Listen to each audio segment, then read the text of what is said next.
Well, thank you, Brother Ellis. That was so refreshing. It's usually me that can't do things in decency and in order, and I've trained Ray to horse collar me when I miss the bulletin, and now I'll see if I can't get Ellis to do that for me too, having been there. So, Mrs. Muchnick is at the beach in Boca with her son Moishe, and they're frolicking on the beach and having a great time when a huge wave comes in and strikes the sand and takes Moishe out into the churning waters of the Atlantic Ocean. Mrs. Muchnick looks up at the heavens and says, "Oh Lord, please, bring safely back to me my precious Moishe, my only son, please, Lord." And just then, lo, a giant wave comes and deposits Moishe right at her feet. And she looks at Moishe and she looks at the clouds and she says, "Hey, he had a hat." Our story begins this morning with the quintessential Jewish mother, Mrs. Zebedee.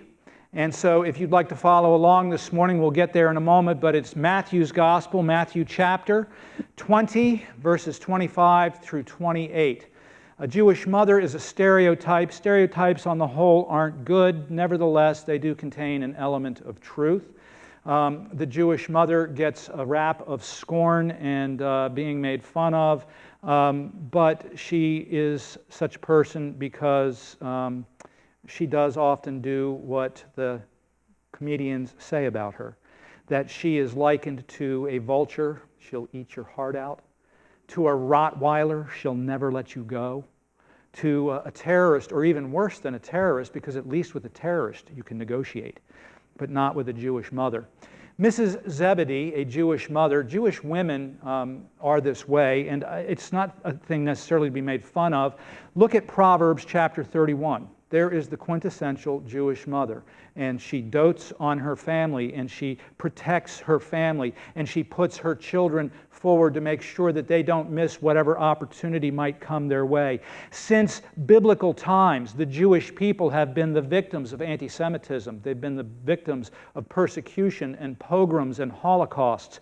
And so it is ingrained in Jewish women to look out for and protect their families and their children and their people against all obstacles, all threats, including God himself if he doesn't act the way they think he should act.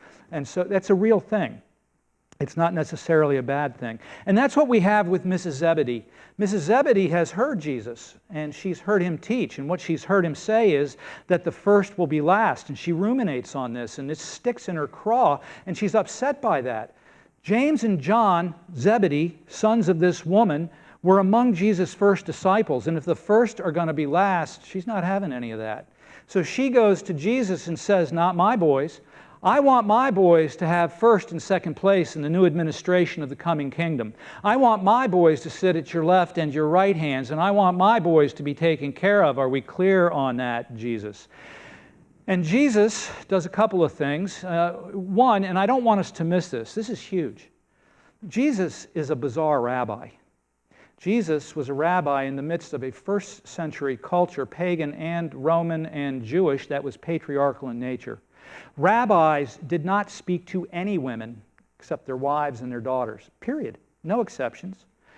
Jesus here hears what she has to say, and he takes it seriously, and he responds to her. No rabbi in the first century would respond to a woman. I want you to understand that Mrs. Zebedee is as much a disciple of Jesus as James and John are. She is present to hear Jesus' teaching. She is present to see the things that Jesus is doing. There were women in the company of disciples. Mary, much to the chagrin of many, sat at Jesus' feet to receive instruction. That's a no-no in that time and place and culture. Women aren't allowed to do those things, and women are not disciples. Women shut up and go home. That's what was expected, but that isn't how Jesus treated women in the first century. He took care of the powerful, the Roman centurion's servant that was sick, and Jairus, the ruler of the synagogue, and his daughter was dying, and Jesus ministered to those folks. But he didn't leave the women out. The Syrophoenician woman who said to him, even the dogs get to gather the crumbs from under the table. The woman at the well, a woman of bad character. He had to dismiss his disciples so he could have a come-to-Jesus conversation with her, but he didn't shun her. He didn't reject her. He included her in his ministry, and she became the first evangelist of Jesus the prophet, Jesus the Messiah, and won the whole city, the township of Sychar, as disciples of Jesus. I don't want us to brush over this or to pass this by without seeing what it is that is taking place here. It is radical. And Jesus is a radical Messiah, out of step, time and place and culture. And he treats women, and he treats this woman with respect. So, she makes this demand, this request of Jesus. And so our passage begins, verse 25, with these words. But Jesus called them to him and said, he called who to him? His disciples, including Mrs. Zebedee. She's one of his disciples, and he called them to him. Here is an opportunity for Jesus to talk to them about politics, about the dirty secret of power. Human nature doesn't change, and humans are egoistic. They are selfist and selfish. They're both. It's all about them all the time. Luther, again, his definition of sin, curved in on yourself, and curvitas en se. It's everybody. And so Jesus says, okay, here's the opportunity. I grew up in D.C., and all the kids that graduate with degrees in political science, they move to D.C., and they look around in their party, or they look around Capitol Hill, and they want to attach their wagon to a rising star. And if they guess right, and this person becomes a star in D.C. politics, then they will be rewarded for their early allegiance. They will be rewarded for the things that they have done for this person as they are rising to power. And so here are James and John among his earliest disciples. Here's his mother knowing that they were among the first few disciples, and she wants them to get what's coming to them and what's her due, because this is the way that politics works. This is how things are done. These are the games that they're played. Now, it leads to cheap friendships and diminished loyalty. And when things go bad, it leads to quick betrayals. That's politics in D.C. This is the way the game is played. Jesus knows it as well as we do, because where you have two people, you have politics. And so it is a problem of the human heart. This is how human beings roll. This is the way it goes. I was ready at one point in my ministry to chuck ministry and go find something else to do. And I went down to South Carolina to talk to the bishop of South Carolina, a family friend. And so he says, tell me about your theology. When I got to sin, he grabs me and spins me around and he says, oh, you say you believe in sin and you're surprised that you found it in the church? Yeah, I was surprised. Why was I surprised? The church are human beings. This is who we are. This is what we do. So Jesus takes this opportunity, and he wants them to understand what's going on and what's taking place here. Now, when I sit down to do a sermon, one of the first things I do is get out my book of gospel parallels. They put the passages of the gospels cheek by jowl in it, and you compare the versions. And it's interesting to always notice what gets included in some and taken out of others. This is the exact same passage as Mark's gospel, Mark chapter 10, verses 35 to 45. But in Mark's gospel, there's not one word mentioned about Mrs. Zebedee.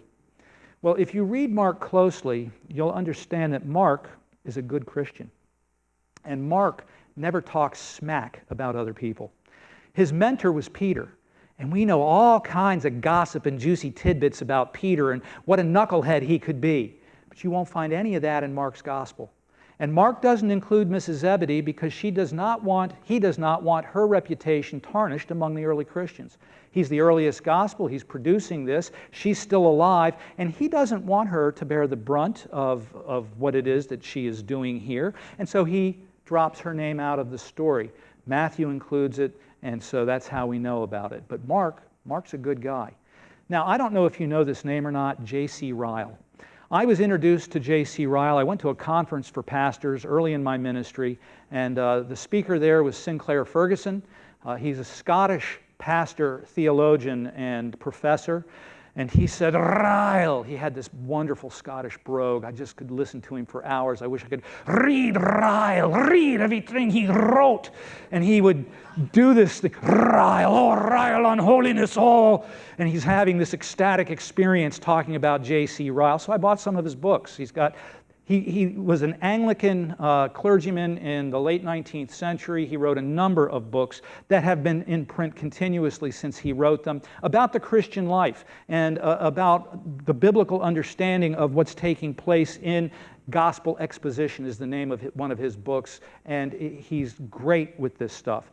His successor as the Bishop of Liverpool said of him, he was a man of granite with the heart of a child. It was Jesus who said, unless you are like a little child, you won't enter into the kingdom of heaven. And that's J.C. Ryle. He was a man of granite. He was strong, and he didn't give quarter, and he was about Jesus and the gospel, and he didn't compromise, but he had the heart of a child. And about our passage, he says, these verses, 25 through 28, are few in number, but they contain important lessons for the true Christian, or what Pastor Ellis and I would call a true disciple of Jesus, or a biblical Christian, or a biblical disciple of Christian.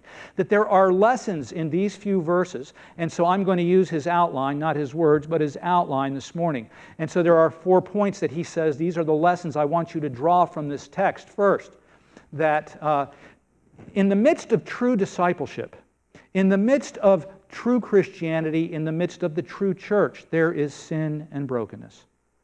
It's real. It's a part of our community. It's a part of our life together. And so we see it in the text and we acknowledge it. It's there. His second point is that the metrics of the kingdom of God are not the metrics of the world. Here's an opportunity for Jesus to talk about true greatness. What really makes a person great in the eyes of God? And do we use the same rubrics? Do we use the same metrics? Do we have the same understanding as the world has? And we'll look at that in a moment. And then, as always, Jesus is the measure. He's the metric that we follow His example. He is the true example. And then finally, more than an example for us, Jesus Christ is the atonement for sin. And so, 4 significant lessons that Ryle then goes on to say that if we hear these things and we believe these things and we do these things, we will be a true Christian. That's his language. Our language is, this is what it means to be a true disciple of Christ. Now, you will discover over the course of the sermon that the disciples, one and all, they don't get it. I know you're shocked by that, but they don't get it. Eventually they get it. See, here's how sanctification works. Sanctification is God's process of working on us to conform us to the image of Jesus, to make us more and more like His Son, that we walk in His footsteps, we adhere to His teachings, we live out His life. And at the end of His life, John, the pastor now, is writing to his little children, that's what he calls them, his church. 1 John chapter 2, verse 6, he says, "Whoever says that he abides in Christ ought to walk in the same way that Jesus walked." Whoever says they abide in Christ ought to walk in the same way that Jesus walked. Well, how did Jesus walk? And that's what we're going to look at. Now, what occasioned this teaching of Jesus? Where there are true disciples, there's true brokenness, and there's true sin. Mrs. Zebedee heard Jesus say, the first shall be last, and she didn't want that for her children, so she comes and she talks to Jesus. And she comes as a politician, and she deals at the level of politics with them. And it's not in our text, but the verse right before that, verse 24, it says that when the 10, the other disciples, heard what James and John and their mother were doing, they became indignant. Oh, I bet they did. They were indignant because James and John got there first. They were indignant because James and John wanted the same things. They wanted the same things that James and John wanted. And then they projected themselves at a lower standard somehow than James and John. And they became indignant by that. They became indignant because this request was made. They enlisted their mother. "Mommy, come and talk to Jesus for us." They enlisted their... But you may not know this. Mrs. Zebedee was Jesus' maternal aunt. Nothing wrong with nepotism so long as you keep it in the family. So here's Mrs. Zebedee going to bat for her kids and pulling in her rank as Jesus' aunt to say, hey, take care of your cousins, my boys, James and John. And so all of the disciples are indignant. But they're indignant because that's their heart too.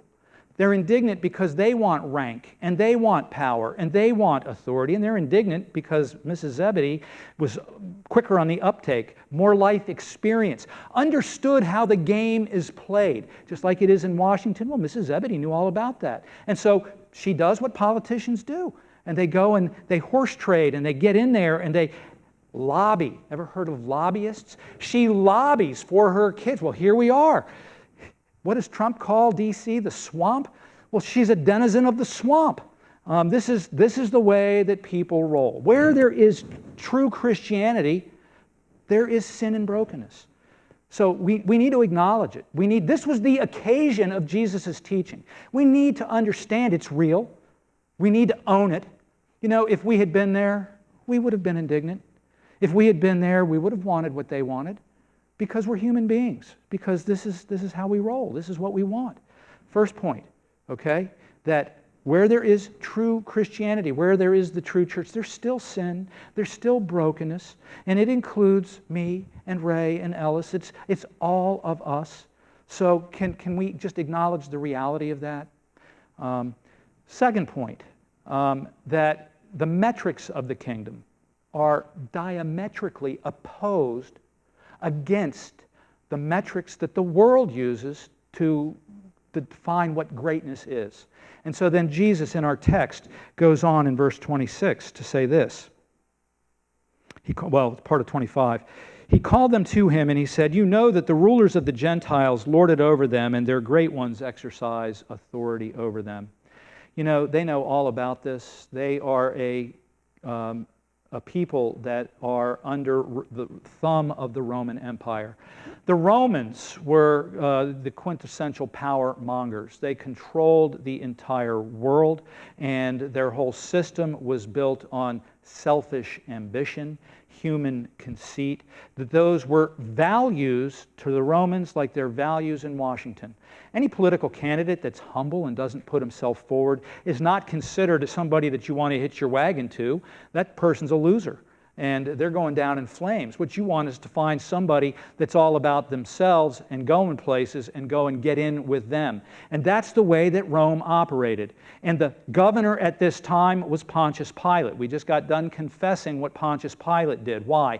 Because he's in bad shape in the perception of Rome and who they think he is. He has made a few bad blunders, and he has aspirations and ambitions to work his way up in the bureaucracy. And if one more bad thing happens on his watch, then he's got no place to go. He's going to be done for.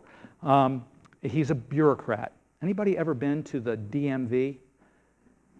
I mean, these people are low-level government employees, but that you come to them and they want you to kiss their ring and treat them. They're petty tyrants. They utilize whatever little bit of power they have to lord it over people. Well, that's what Jesus is talking about. But he's not talking about little low-level bureaucrats, the rulers of the Gentiles. He's talking about the Caesars. I mean, what happens when there's a transition of power? It's not a peaceful transition of power. That's when the murders start. Kill this guy and his family and that guy, and these guys are our competition, and something's got to be done, and we got to put an end to this. So Jesus says, look, first thing you got to understand that the values of the kingdom, the metrics of the kingdom, we don't operate like that. Try to tell that to Mrs. Zebedee and James and John. That's how they operate. Try to tell that to the indignant disciples. Jesus, what are you talking about? Don't be like the rulers of the Gentiles who love to lord it over. What are the values of the kingdom? See, Jesus is saying we don't use those kind of metrics. Noses, nickels, and noise. You want to be great, then you have a big church. You want to be great, you have a radio following. You want to be great, and you do all of these things so that your greatness can be observed by all and followed by the multitudes. And then you will be great in ministry. And Jesus says, not so with you. Not so with you. This is the end of the year, and it's evaluation time around the church. I have to evaluate the staff. The council has to evaluate me. What metrics are we using to evaluate? Attendance, giving, numbers. Is that what Jesus said that we're to do? Jesus gives us a whole completely different set of rubrics, of metrics, of numbers by which we are to evaluate whether the person is doing a good job, whether the ministry is effective. So he goes on in verses 26 and 27. And he is the example. The third point, he's the example, as he always is. For even the Son of Man came not to be served, but to serve. What? What? No, I've got a certain office, and I have a certain dignity that goes with my office, and I have a certain rank. The children of this world measure greatness by the one who has the most land, and the most servants, and the highest rank, and the most toys, and the biggest house. That's who's great in their estimation, in their eyes, in the world. And Jesus says, not so with you. Who's Jesus? And our itinerant preacher, a rabbi who doesn't have any place to lay his head. He doesn't own a home. He says to his disciples, successful fishermen, Zebedee and sons, they got a fishing concern and a number of boats. They're going places. And he says, follow me, and they leave nets and boats and dad behind and come and follow Jesus. Are they great by the measure of the world? There was a guy that was going places, Matthew. We began our series with Matthew. He's going places. He's in the Roman bureaucracy, and he's doing a good job. And Jesus comes to him and says, follow me. And immediately, he doesn't reconcile his books. He doesn't talk to his supervisor or his wife. Immediately, he follows Jesus. Greatness in the kingdom is humble service. Jesus goes on, if you want to be great, here are the metrics. You want to be great? Then you will be the servant. Huh? Diakonos is the word, deacon. You want to be great? You'll be a deacon. You want to be great in the kingdom? Doulos is the word. Then you're a slave. Slaves don't have any rights. Slaves aren't great in anybody's estimation. Slaves wash other people's feet. Slaves do the scut work that nobody else wants to do. Slaves take out the garbage and take the garbage to Gehenna so that it can be burned and disposed of. They're the garbage men of the ancient world. And Jesus says, this is greatness in the kingdom. And even the world recognizes it when it's done. Ever heard of Mother Teresa? She didn't have a nickel to her name. And yet, she took Jesus literally, and she lived that life. Selfless service. Humility. And the world recognized that she had something that we don't have.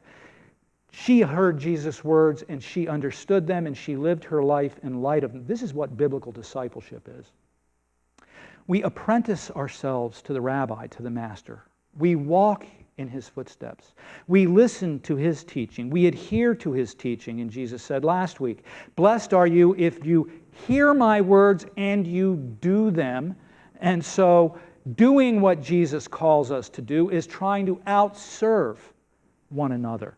Not to rise up in rank, but to outserve one another. And so he is our example.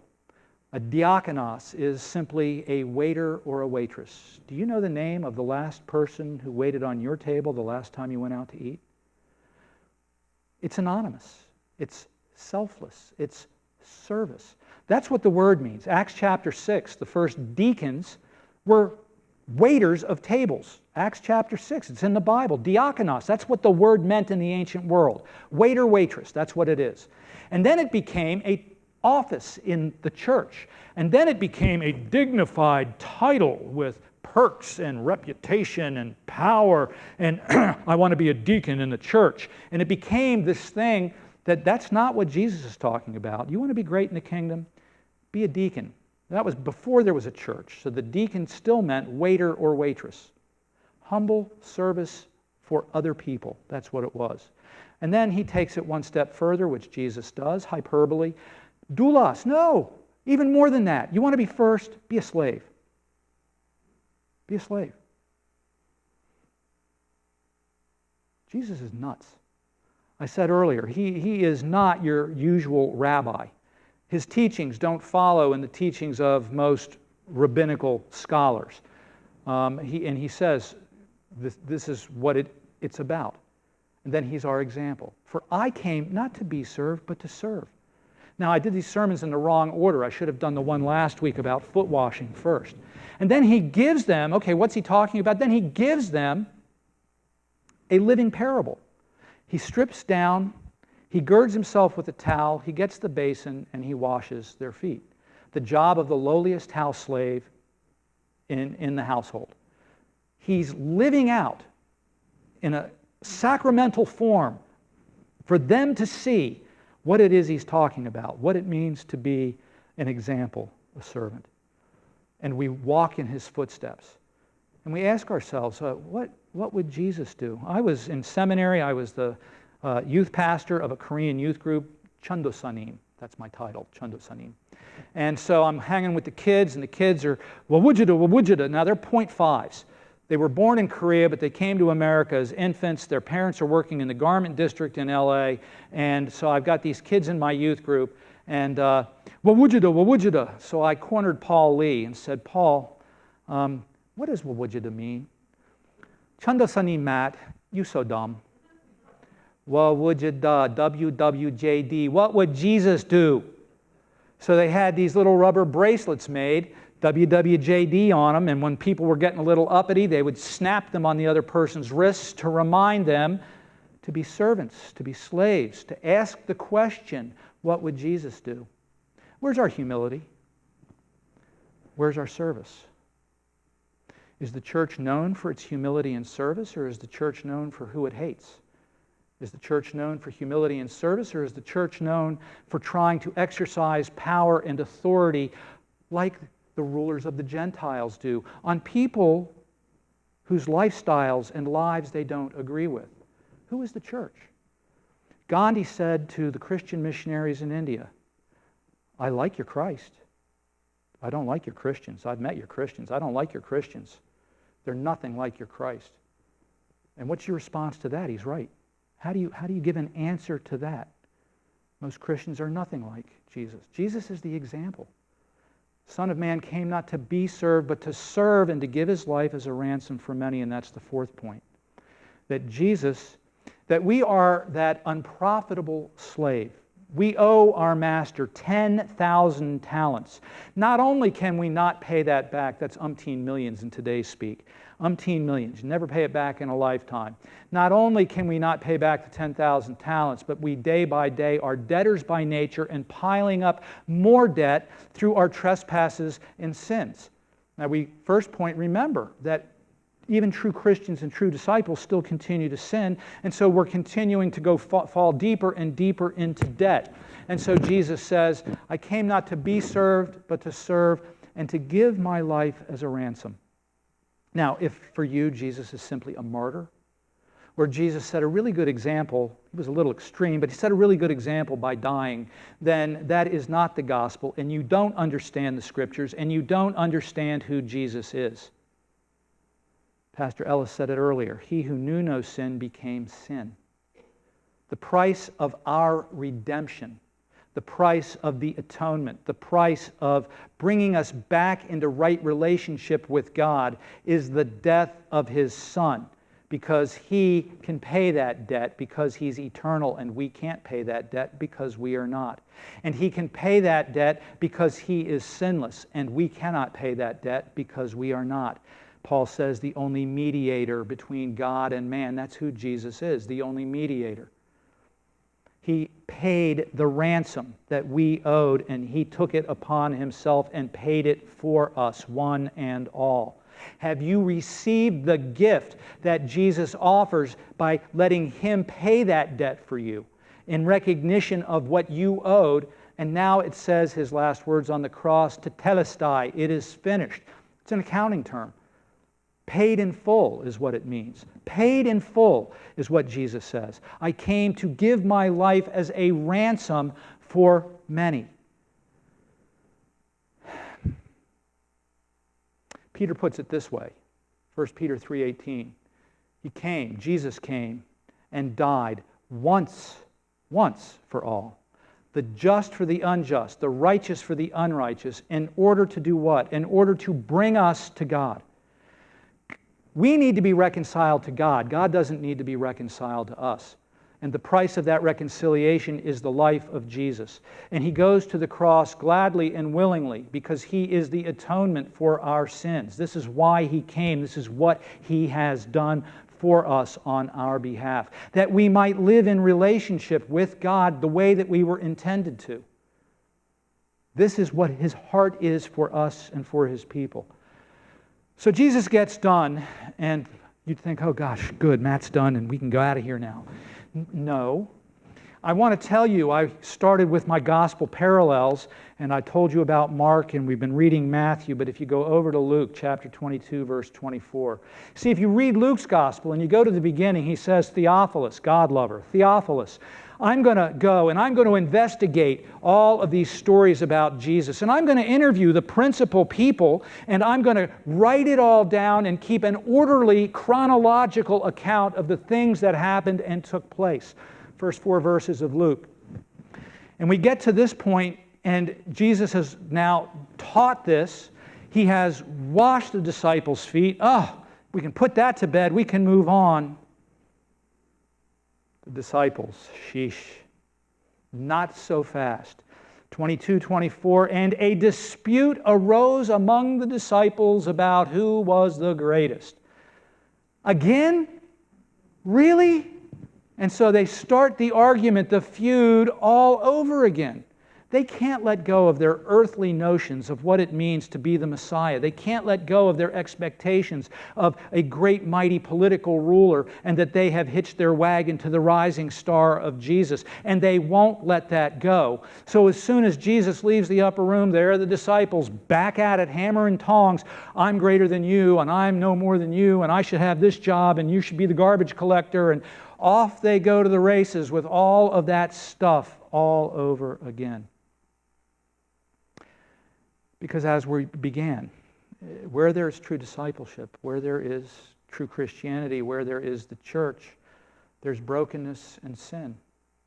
We're getting ready to come to the Lord's table. And as we come, somehow, sometimes we can rationalize, justify ourselves, and we're still thinking thoughts of primacy, of first place, of ego, of how can I elbow my way to the table before somebody else gets there. Even when we come to the sacrament, this is, again, a part and parcel of who we are. And it takes Jesus a long time to work this stuff out in our hearts and in our lives. Does He want to do that? Yes. Has He done what's necessary to accomplish that? Yes. Because He gave Himself as an atonement for sin. And now sacramentally, as He washed their feet as a sign, a symbol to them, so now He institutes the table. He institutes communion as a reminder of who He is, that He is the atoning sacrifice. He is the Lamb of God who takes away the sin of the world. So let's take a moment, wujida, and ask ourselves, what would Jesus do? Let's take a moment and ask ourselves, how is our humility? How is our service? Let's take a moment and understand what it is that we're getting ready to do here this morning. And I'll give you just a moment to consider that, and then Pastor Ellis will lead us in a time of communion.